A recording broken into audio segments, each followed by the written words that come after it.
Hello मेरे प्यारे viewers, कैसे हैं आप सब। तो आज का जो वीडियो है इसमें हम मैथ्स का डिस्कशन करेंगे। मैथ्स का जो पार्ट आता है आपका टेट एग्जाम्स जितने भी हैं, जैसे एसटेट, सीटेट, रीट है, यूपी टेट है, या फिर एमपी टेट है, या कोई भी आपका टेट का एग्ज़ाम है। तो मैथमेटिक्स तो लाइक अगर हम पेपर फर्स्ट की बात करें प्राइमरी टीचर्स के लिए, so mathematics you have to like compulsion part 1/5 जो है इसका रेशियो रहता है। पूरा 30 मार्क्स का आपका आता है। लेकिन अगर हम एच टेट की बात करें तो एच टेट में तो थोड़ा ज़्यादा ही रेशियो रहता है। सो हम आज डिस्कस करेंगे एच टेट 2019 का जो पेपर हुआ था उसका मैथ्स का पार्ट का जो हम डिस्कशन करेंगे। सो वन बाय वन हम क्वेश्चंस का डिस्कशन करेंगे। और ध्यान रहे ये जो है आपका हर एक टेट एग्जाम के लिए जो है काफ़ी सपोर्टिव जो है रहने वाले हैं ये क्वेश्चन। तो चलिए हम वन बाय वन क्वेश्चंस को डिस्कस करते हैं। सबसे पहले क्वेश्चन डिस्कस करते हैं कि 212 डिग्री फ़ारेनहाइट है भाई। 212 डिग्री फ़ारेनहाइट, और इसको हमने चेंज करना है डिग्री सेल्सियस में। ठीक है, इसका मैं आपको ट्रिक फॉर्मूला आपके साथ शेयर करूंगा। तो यहाँ पर कुछ ऑप्शंस गिवन है that are 112 degree, 424 degree, 106 degree, 100 degree. ठीक है ना। चलिए, सो हम बारी बारी से हम डिस्कस करेंगे कि कौन सा आंसर हो सकता है, कैसे हम इसको कैलकुलेट करते हैं। देखिए, पहले मैं आपको बता देता हूं कि 0 डिग्री जो फ़ारेनहाइट है वो 32 डिग्री सेल्सियस के बराबर रहता है। हमने फ़ारेनहाइट से सेल्सियस बनाना है तो इसका जो फार्मूला है वो क्या रहता है। सबसे पहला काम रहता है जो भी फ़ारेनहाइट है उसमें से हम 32 माइनस करेंगे। ठीक है जी। उसके बाद हम मल्टीप्लाई करेंगे। देखिएगा किससे मल्टीप्लाई करेंगे, ये 5/9 और 9/5 है ना, ये फार्मूला में ये रहता है। तो हम किससे मल्टीप्लाई करेंगे यहाँ पर, तो मैं आपको बता दूं फ़ारेनहाइट से जो बेसिकली छोटी वैल्यू बनाने वाले हैं हम, है ना। तो हम 5/9 से यहाँ पर मल्टीप्लाई करेंगे। ठीक है, ध्यान रहे ये चीज़, ये फार्मूला है। जब डिग्री फ़ारेनहाइट से आपने सेल्सियस बनाना है तो फ़ारेनहाइट में से सबसे पहला काम 32 माइनस करेंगे, है ना। फिर हम 5/9 से मल्टीप्लाई करेंगे। और अगर आपको डिग्री सेल्सियस से फ़ारेनहाइट बनाना होगा तो वो भी मैं आपको बताऊंगा। तो पहले इस क्वेश्चन को सॉल्व करते हैं। देखिए, सबसे पहला काम 212 में से 32 को करेंगे माइनस, फिर अपने पास जो भी वैल्यू आएगा। ध्यान दीजिए, मैं यहाँ पर कोई आपके साथ इस तरह की शॉर्ट ट्रिक वगैरह डिस्कस नहीं करेंगे, क्योंकि हमने क्वेश्चंस को सीखना है और बाद में जाहिर सी बात है बच्चों को ये चीज़ें सिखानी भी होती हैं, राइट। सो 212 में से हम 32 को माइनस करेंगे, उसके बाद 5/9 से हम इसको मल्टीप्लाई करेंगे। ठीक है, तो चलिए 2 - 2 करेंगे तो यहाँ पर 0 आ जाएगा, और 21 - 3 करेंगे तो 18 आ जाएगा। 180 को 5/9 से हम मल्टीप्लाई करेंगे। ठीक है ना। सो 9 से ये आ जाएगा जी 20, और 25 जार 100 डिग्री सेल्सियस होगा भाई। ठीक है, तो इसका आंसर आ जाएगा भाई 100 डिग्री सेल्सियस। अभी ये मैंने आपको पूरा सॉल्व करके बताया। हालांकि होता क्या है कि जैसे 100 डिग्री सेल्सियस हो गया, 0 डिग्री सेल्सियस हो गया, ये डायरेक्ट जो है आप याद रख सकते हैं इन वैल्यूज़ को, इनमें तब भी आपको कोई जो है दिक्कत नहीं आती। ठीक है ना। तो 212 डिग्री फ़ारेनहाइट अगर मैं कहूँ तो मेरे को तो डायरेक्टली पता है कि 100 डिग्री सेल्सियस आएगा। जैसे कि 0 डिग्री सेल्सियस होता तो 32 डिग्री फ़ारेनहाइट आता। पर आपको सिखाने के लिए मैंने पूरा सोल्व करके बताया। अगर अब 100 डिग्री सेल्सियस है, इसका फ़ारेनहाइट बनाना हो तो कैसे बनाएंगे, देखिएगा। 100 डिग्री सेल्सियस से अभी हम बनाएंगे डिग्री फ़ारेनहाइट। हालांकि हमें पता है आंसर क्या आएगा, फिर भी कैसे करेंगे मैं आपको बताता हूँ। 100 मल्टीप्लाई बाई, देखिए डिग्री सेल्सियस से बड़ा आना है डिग्री फ़ारेनहाइट वैल्यू में। सो हम इम्प्रॉपर फ्रैक्शन यानी कि 9/5 से मल्टीप्लाई करेंगे। उसके बाद जो भी आएगा उसके अंदर हम 32 ऐड कर देंगे। ठीक है ना। सो जाहिर सी बात है मल्टीप्लाई हम पहले सॉल्व करेंगे। सो 5 से ये जो है 20 पर रिड्यूस हो जाएगा, 20 पे कटेगा, 29 जार 180 आएगा, और जिसमें हम जोड़ देंगे ये 32 ऐड कर देंगे, और ये है 212 डिग्री फ़ारेनहाइट, जो अपने पास जो है बिल्कुल फाइनल आंसर अगर मैं कहूँ तो ये बन जाएगा। ठीक है ना। होपफुली आप समझ पाएँ इस क्वेश्चन को अच्छे तरीके से। चलिए बाकी क्वेश्चंस का डिस्कशन कंटिन्यू रखते हैं।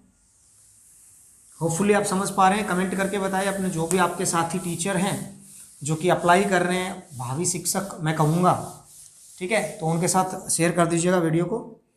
होपफुली आप समझ पा रहे हैं। ठीक है, धीरे धीरे हम सभी तरह के क्वेश्चंस का डिस्कशन कंटिन्यू रखेंगे।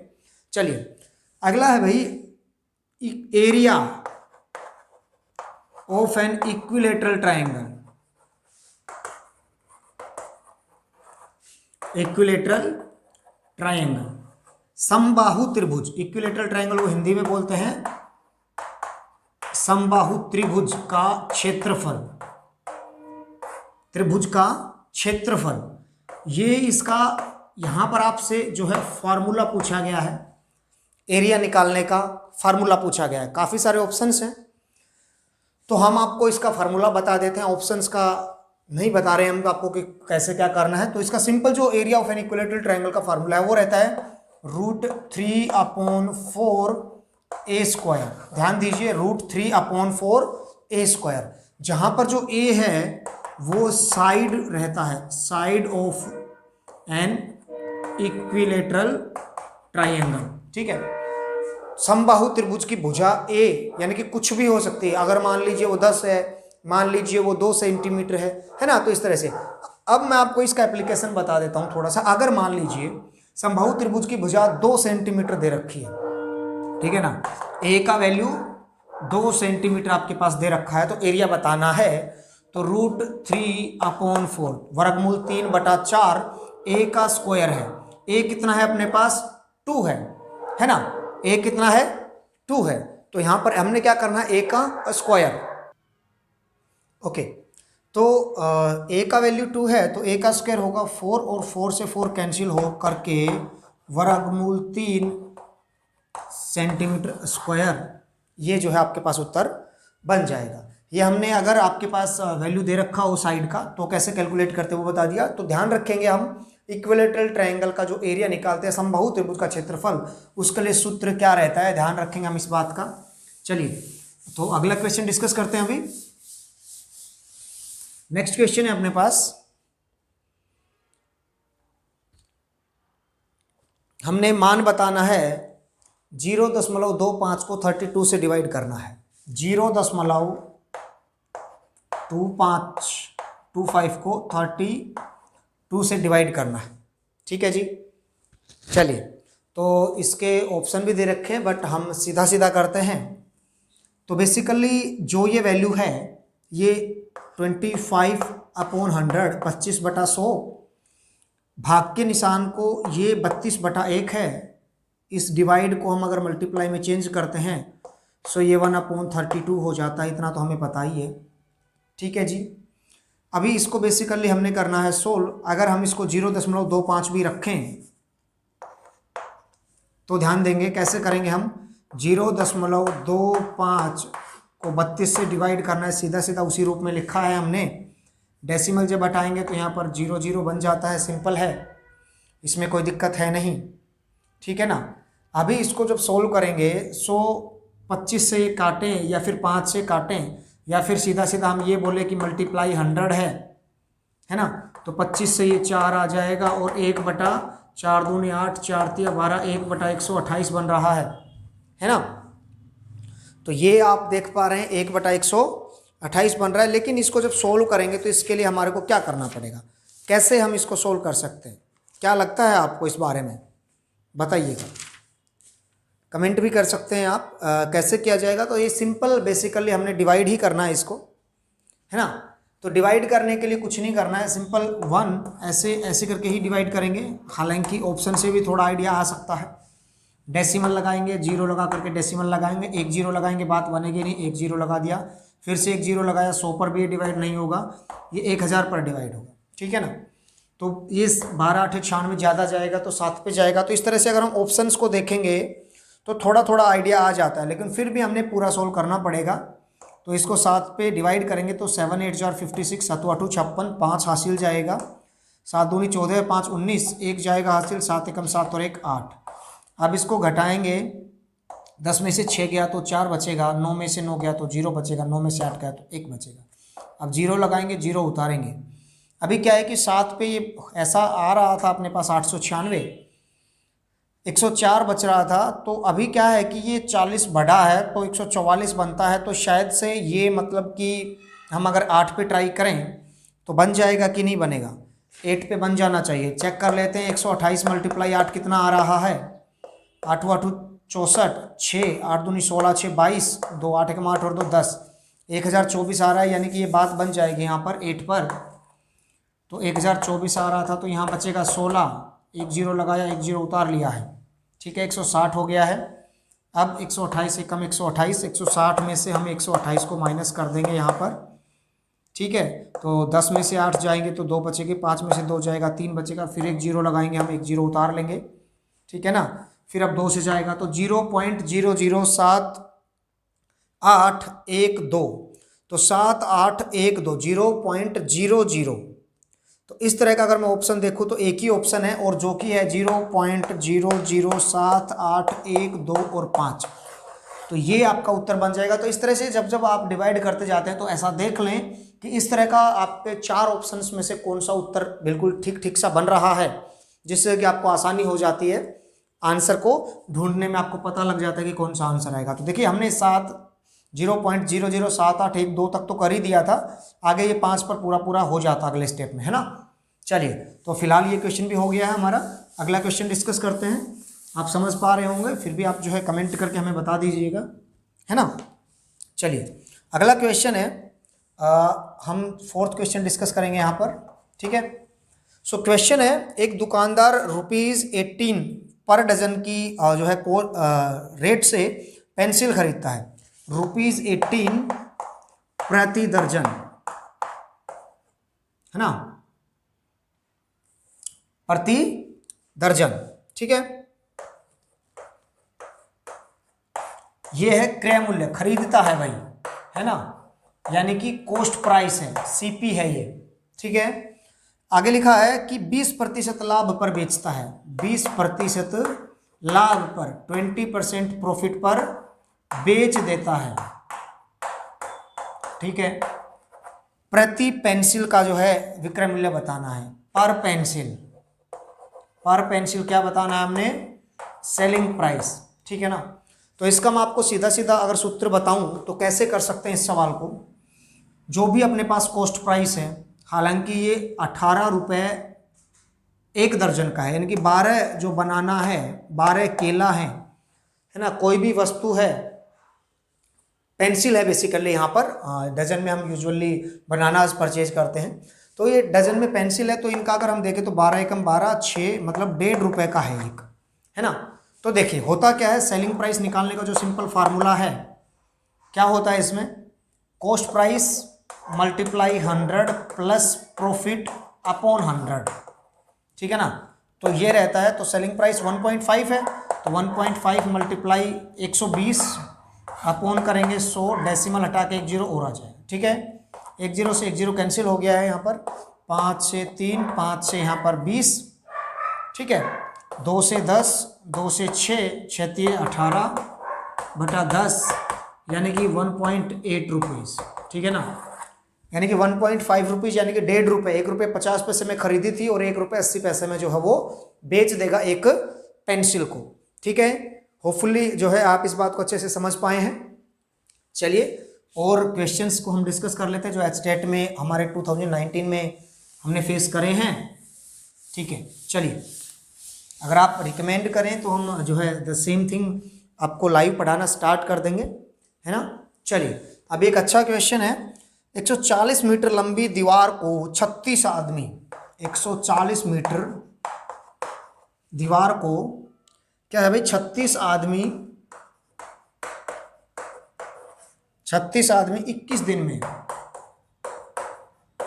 21 दिन में बना लेते हैं। तो भाई आपने बताना है 50 मीटर लंबी दीवार को 15 आदमी कितने दिन में बनाएंगे, ठीक है ना, ये आपने बताना है। तो देखिए बड़ा ही आसान है, हम इन सब का कर देंगे मल्टीप्लाई, ठीक है। ध्यान दीजिए कैसे करेंगे, सबका करेंगे नहीं करेंगे, देखिएगा 140 मीटर लंबी दीवार है, 36 आदमी 21 दिन में बना रहे हैं। अगर मैं बोलता हूँ एक पर्टिकुलर वर्क को 36 आदमी जो है 21 डेज में कर रहे हैं, ठीक है ना, तो होगा क्या, अगर मैं बोलता हूँ एक आदमी अगर करेगा उस काम को तो कितने दिन में करेगा, मतलब वो 36 गुना टाइम लेगा। 36 आदमी की जगह पर अगर अकेला आदमी करेगा तो 36 गुना टाइम लेगा, यानी कि 21 मल्टीप्लाई 36, एक आदमी करेगा इस पर्टिकुलर काम को इतने दिन में। लेकिन 140 मीटर दीवार है, अगर मैं 1 मीटर कहता हूँ तो 1 मीटर के लिए तो 140 से डिवाइड कर देंगे, मतलब 1 मीटर दीवार एक आदमी इतने दिन में बनाएगा, जो कैलकुलेट करने के बाद आंसर आएगा इतने में। लेकिन हमने दीवार बनानी है 50 मीटर, तो 50 से मल्टीप्लाई कर दो, ठीक है। आदमी लगेंगे 15, तो ये जो आदमी लगेंगे 15, तो जो टोटल टाइम लगना है वो तो 15वां हिस्सा लगेगा।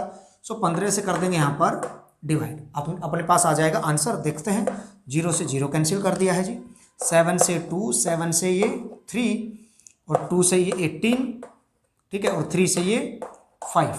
अभी देखिए यहाँ पर कुछ नहीं बचा, यहाँ पर कुछ नहीं बचा, यहाँ पर बचा 18, 5 90। हालांकि ये 5 से 5 भी कट गया, तो बचा क्या, सिर्फ और सिर्फ 18। यानी कि इसका उत्तर आ जाएगा जी अपने पास 18 दिन। यानी कि 50 मीटर लंबी दीवार को 15 आदमी 18 दिन में जो है पूरा रूप से बना देंगे। समझ पाए ना आप? होता क्या है कि एक आदमी अगर इस काम को करेगा, जो भी काम है उसको 36 आदमी कर रहे हैं, तो मतलब 36 गुना टाइम लगेगा, यानी कि 21 × 36। अब 140 मीटर लंबी दीवार बना रहा था ना वो, तो 1 मीटर अगर बनाएगा तो 140 से डिवाइड कर देंगे, 1 मीटर आ गया। अब दीवार बनानी है 50 मीटर, तो 50 से मल्टीप्लाई कर देंगे। अकेला आदमी बना रहा तो उसकी जगह पर 15 आदमी, तो 15वां हिस्सा टाइम लगेगा, तो 15 से कर दिया डिवाइड, और कैलकुलेट करके 18 दिन उत्तर आ जाएगा। ठीक है, समझ पा रहे होंगे, उम्मीद करते हैं हम। चलिए अगला सवाल करेंगे अभी हम, चलिएगा। सो जो नेक्स्ट क्वेश्चन है वो है x + 1/x अगर 6 हो, x + 1/x का वैल्यू 6 हो, इस तरह के सवाल ना काफ़ी बार देखने को हमारे को मिलते हैं, कई तरीके के रहते हैं ये। तो हमने x² + 1/x² का वैल्यू जो है बताना है। कई बार होता क्या है कि ये माइनस में होता है, यहाँ पर ये फिलहाल तो प्लस में है ना, तो अपने से वैल्यू माइनस में होने के बावजूद भी प्लस की पूछ ली जाती है, प्लस में है तो भी प्लस में पूछ ली जाती है, x + 1/x है तो भी अपने से x³ + 1/x³ का वैल्यू पूछ लिया जाता है। तो इस तरह के काफ़ी सारे टाइप रहते हैं, वो हम अलग वीडियो में डिस्कस करेंगे। फिलहाल हम जस्ट पेपर के क्वेश्चंस को डिस्कस कर रहे हैं। सो देखिए किया क्या जा सकता है, दोनों साइड हम इसका स्क्वायर कर सकते हैं, ठीक है ना।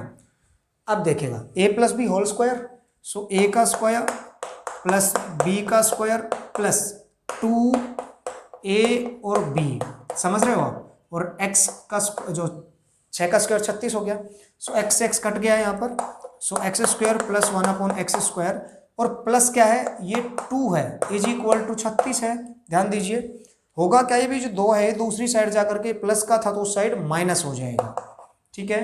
तो जो रिक्वायर्ड वैल्यू है x² + 1/x² वो आ जाएगा 34। तो इसका आंसर आ जाएगा जी आपके पास 34, ठीक है। अभी हो सकता है कुछ वीडियोस में आपको सीधा बता दिए जाएंगे, भाई इसका स्क्वायर करके ना 2 माइनस कर दो। अरे भाई बात ऐसी है, हम एक नॉर्मल एग्जाम क्रैक नहीं करने वाले, हम HTET कर रहे हैं, CTET कर रहे हैं, टेट एग्जाम को क्लियर कर रहे हैं। तो हमने सीखना पड़ेगा एक बेसिक तरीके से कि हम इसको अच्छे से जो है कैसे समझ पाएंगे, कर पाएंगे, है ना। अगर जो भी रहता है सिंपल, मतलब मैं आपको आइडिया दूं तो फार्मूला ही रहता है, फार्मूले को आपने एक्सप्लेन करना रहता है, बाकी चीज़ें कैंसिल आउट हो जाती है और आप रिजल्ट तक पहुंच पाते हैं, ठीक है ना। आराम से आपने करना रहता है, क्योंकि बाकी अगर हम बात करें और सब्जेक्ट में तो उनमें टाइम कंज्यूमिंग भी नहीं रहता है। आपको आता है तो सीधा आंसर दे सकते हैं, नहीं आता है तो फिर बेशक से बैठे रहिएगा। लेकिन मैथमेटिक्स में आपको सोल्व करने पड़ते हैं क्वेश्चंस को। चलिए नेक्स्ट क्वेश्चन है, रेक्टेंगुलर फील्ड है, आयताकार खेत है, बाड़ लगाने का खर्चा, उसमें फेंसिंग का जो खर्च है दैट इज 7.5 पर मीटर, ₹7.5 पर मीटर। ये जो है रेट है बाड़ लगाने का, और टोटल जो कॉस्ट है 600 रुपये का खर्चा हो रहा है भाई, है ना। खेत के चारों तरफ हमने बाड़ करा, फेंस करा, रेक्टेंगुलर खेत है अपना, सो 7.5 रुपये के हिसाब से 600 रुपये लगा। अब समझिएगा 7.5 रुपये के हिसाब से 15 रुपये लगा, या 7.5 रुपये के हिसाब से 75 रुपये लगा। तो मतलब टोटल कॉस्ट को रेट से डिवाइड करते हैं तो कितना मीटर फेंसिंग हुआ वो पता लगता है, यानी कि पेरीमीटर पता लगेगा। समझिएगा आप इस बात को। सो पेरीमीटर कितना आ जाएगा देखते हैं, 600 डिवाइडेड बाई 7.5, तो एक डेसिमल का 0 जाएगा ऊपर, समझ रहे हैं। अब इसको हम रिड्यूस करते हैं, तो 5 से कर देंगे सबसे पहले तो ये आ जाएगा। फिर हम 15 से करेंगे, 15 8 120, तो यानी कि जो है 80 मीटर बेसिकली हमने टोटल जो है फेंसिंग कर दिया है। अभी क्वेश्चन में आगे लेंथ गिवन है 24 मीटर, ठीक है ना, और पूछा क्या गया है अपने से, ब्रेड्थ। तो ध्यान दीजिएगा, लंबाई दे रखा है, चौड़ाई बताना है, परिमाप दे रखा है, यहाँ पर परिमाप दिया हुआ है। परिमाप जो है रेक्टेंगल का, आयत को परिमाप दिया हुआ है। तो आयत अपना कुछ ऐसा रहता है, ठीक है, और इस आयत का है परिमाप। तो जो सूत्र रहता है परिमाप का वो क्या रहता है, 2 गुणा लंबाई जमा चौड़ाई, है ना। चलिए, तो परिमाप है 80 बराबर 2 गुना लंबाई है 24 जमा चौड़ाई। सो ये जो 2 मल्टीप्लाई हो रहा है ये इधर करेगा डिवाइड, तो क्या आएगा 40 बराबर 24 प्लस ब्रेड्थ। सो जो ब्रेड्थ है वो क्या आएगी, 24 इस साइड आकर के माइनस हो जाएगा। 40 में से 24 जब माइनस करेंगे तो 16 आ जाएगा।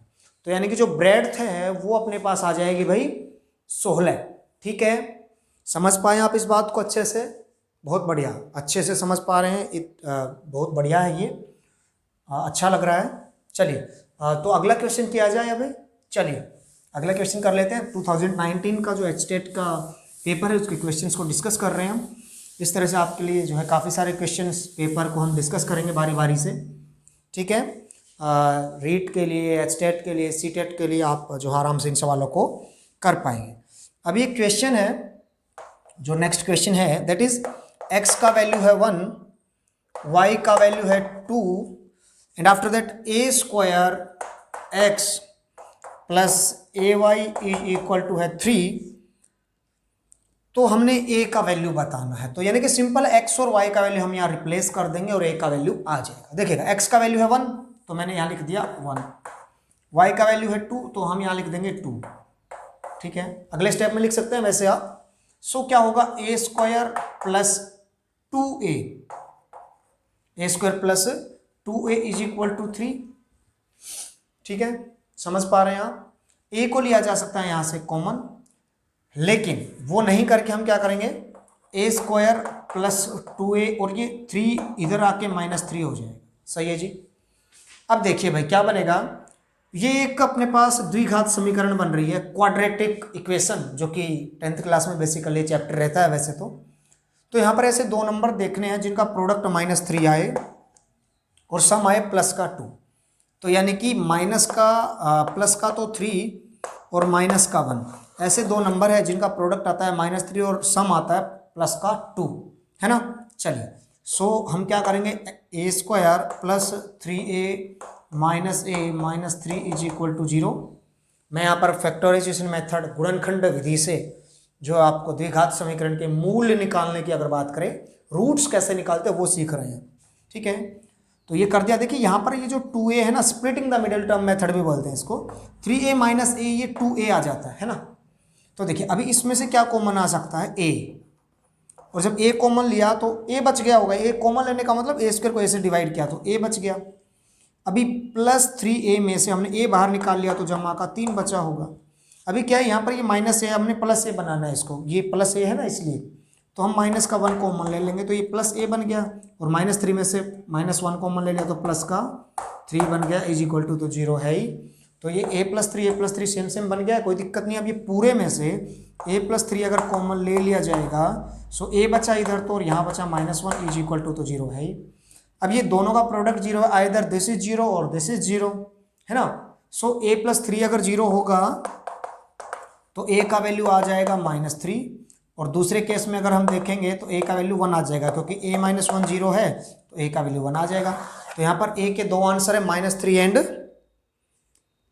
1, ठीक है। तो इस तरह से आपके पास काफ़ी सारे ऑप्शन हैं, -3 1 या फिर 1 और -3 आप इसको कह सकते हैं, ठीक है ना। चलिए बहुत बढ़िया। तो आगे बढ़ते हैं और अगला सवाल देख लेते हैं एक बार। अगर आपको थोड़ा सा कन्फ्यूजन लगे तो आप वीडियो को थोड़ा बैक करके भी देख लीजिएगा, कोई इश्यू है नहीं, है ना। चलिए आगे बढ़ते हैं, अगला सवाल अभी हम करेंगे। चलिएगा, तो आपके पास वैसे तो एक सवाल के लिए 1 ही मिनट रहता है, लेकिन मैं यहाँ पर पूरा एक्सप्लेन करके बता रहा हूँ आपको, तो प्रैक्टिस करेंगे तो जाहिर सी बात है 1 मिनट में एक सवाल हो जाएगा। वैसे मैथमेटिक्स के क्वेश्चंस जाहिर सी बात है थोड़ा 1 मिनट से ज़्यादा टाइम लेते हैं, लेकिन और सब्जेक्ट में थोड़ा जल्दी भी हो जाते हैं, है ना। चलिए, सो जो नेक्स्ट क्वेश्चन है वो क्या है भाई, अपने पास a और b दोनों जो है परिमेय संख्या या रैशनल नंबर है, तो a और b का वैल्यू हमने बताना रहेगा। सो क्वेश्चन कुछ इस तरह से √3 - 1 upon √3 + 1 is equal to a + b √3। ठीक है ना। चलिएगा, सो क्या करेंगे, जो लेफ्ट साइड में वैल्यू है इसका रैशनलाइज द डिनोमिनेटर, हर का परिमेयकरण करेंगे। देखिएगा, √3 - 1 अपॉन √3 + 1 मल्टीप्लाई बाई, हर का परिमेयकरण में करने में क्या करते हैं, जो डिनोमिनेटर रहता है उसमें जो वैल्यू है उसका मतलब रैशनलाइजिंग फैक्टर से बेसिकली मल्टीप्लाई करते हैं, है ना। तो √3 - 1 से मल्टीप्लाई करेंगे, यानी कि इसको साइन चेंज करके कहने का मतलब, ठीक है, √3 - 1। तो अभी होगा क्या, देखो √3 - 1 अपॉन √3 - 1 ये जो वैल्यू है ये बराबर है, यानी कि अपॉन सम सेम वैल्यू है, सो ये 1 है, तो वैल्यू पे कोई प्रभाव नहीं पड़ रहा है। अभी क्या होगा, √3 - 1 √3 - 1, है ना। तो होगा क्या, √3 - 1 का whole square upon a + b a - b, ध्यान दीजिए ये a + b ये a - b, तो a का स्क्वायर माइनस b का स्क्वायर, ये रहता है अपने पास a + b a - b क्या रहता है, a² - b²। अभी क्या होगा, a - b होल स्क्वायर है तो a का स्क्वायर प्लस b का स्क्वायर -2a और b अपॉन इसका क्या आएगा 3 - 1। ठीक है जी। अभी देखिए क्या होगा, √3 का स्क्वायर 3 + 1 का स्क्वायर 1 -2√3 अपॉन 3 - 1 आ जाएगा 2, तो 3 + 1 कितना हो रहा है यहाँ पर, अगले स्टेप में अगर देखेंगे तो 4 - 2 वर्गमूल 3/2। अब इस 2 को अगर कैंसिल करना है तो ऊपर से 2 कॉमन लिया जाएगा, 2 जैसे ही कॉमन लेंगे तो 4 में से 2 बाहर लिया तो 2 बच गया, माइनस ये बचेगा √3 और अपॉन 2 है तो ये 2 से 2 कैंसिल होगा। सो 2 - √3 आ गया है। तो ये जो 2 - √3 आया है ये बेसिकली अपने पास a + b √3 के बराबर है ना।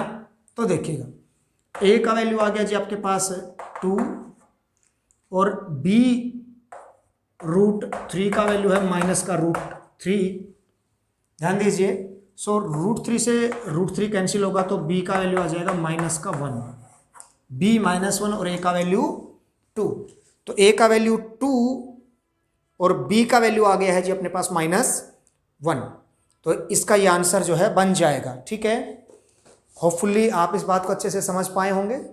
चलिए एक और क्वेश्चन कर लेते हैं, आगे बढ़ते हैं। होपफुली ये सवाल आप समझ पा रहे होंगे। चलिए, तो रैशनलाइज द डिनोमिनेटर रहता है, इस तरह का एक क्वेश्चन देखने को मिल जाता है लगभग जो हमने इस तरह के क्वेश्चन जितने भी डिस्कस करे हैं, तो मतलब क्वेश्चन थोड़ा सा चेंज रहता है, बाकी इस कॉन्सेप्ट के क्वेश्चन जो है देखने को हमारे को मिल जाते हैं। अभी अगला है जिसमें कि हमने मीडियन, माध्यक या हम कहें माध्यिका, ठीक है, ये निकालना है। तो क्वेश्चन गिवन है अपने पास कुछ इस तरह से 17, 30, 43, 18, 39, 40। ठीक है, तो जो रूल है ना मीडियन, माध्यक या माध्यिका निकालने का, ये सेम ही बात है भाई, है ना, ये सेम ही बात है, अलग अलग नहीं है। तो इसके लिए करना क्या रहता है कि 1 2 3 4 5 6 वैल्यूज हैं, तो सबसे पहला काम होता है असेंडिंग या डिसेंडिंग ऑर्डर, आरोही या अवरोही क्रम में लिखना। तो सबसे छोटा वैल्यू हम देख सकते हैं 17 है, उसके बाद 18, उसके बाद 30, फिर 40 और फिर 43, कुछ बच गया शायद, 17 हो गया, 18 हो गया, 39 नहीं लिखा था हमने, 30 के बाद 39, फिर 40 और फिर 43। ठीक है ना, 6 वैल्यूज लिख लिए। तो होता क्या है, ये अगर आपका इवन है या ऑड है, यानी कि सम है या विषम संख्या है, ठीक है ना, ये 6 है, सम संख्या है, तो इसका आधा क्या बनेगा, 6 का आधा 3, यानी कि तीसरी और चौथी दोनों संख्या है, क्योंकि बिल्कुल बीच में अगर हम देखें तो कोई भी संख्या नहीं है, 3 इधर है 3 उधर है, तो अब ये दोनों बीच की बन गई, इनमें 2 इधर हो गई 2 इधर हो गई, यानी कि दोनों बीच की है। तो होता क्या है, इन दोनों का मीन निकालना रहता है हमारे को। मीन निकालने के लिए यानी कि माध्य यानी कि एवरेज, दोनों को जोड़ेंगे और 2 से कर देंगे डिवाइड। ठीक है, तो 69/2 34.8, ठीक है ना, 34.8 जो है इसका उत्तर अपने पास बन जाएगा। सॉरी 34.8 बोल गया मैं, 34.5 आएगा। देखिए 69/2 है ना, ठीक है ना, यानी कि 68 का आधा रहता है 34, ठीक है, और 1 का आधा आधा, तो 34.5, 8 नहीं आएगा, ये 8 मेरे को 68 में लगा था इसलिए मैंने 8 लिख दिया था गलती से। 34.5 आएगा, 34.5 जिसको हम बेसिकली कहेंगे, 34.5 जो है इसका आंसर आ जाएगा। तो प्यारे बच्चों, अभी आप इस बात को जो है अच्छे से समझ पाए होंगे, ठीक है ना। प्यारे साथियों मैं कहूँगा आपको बेसिकली, है ना, साथी टीचर्स जो है, तो ये क्वेश्चन हमने डिस्कस कर लिया। तो बाकी क्वेश्चंस हम डिस्कस करेंगे आपके साथ नेक्स्ट वीडियो में। तो चैनल को सब्सक्राइब कर लीजिएगा, वीडियो को लाइक कर दीजिएगा। मिलेंगे हम नेक्स्ट वीडियो में, तब तक के लिए जय हिंद, जय Bharat. Thank you very much.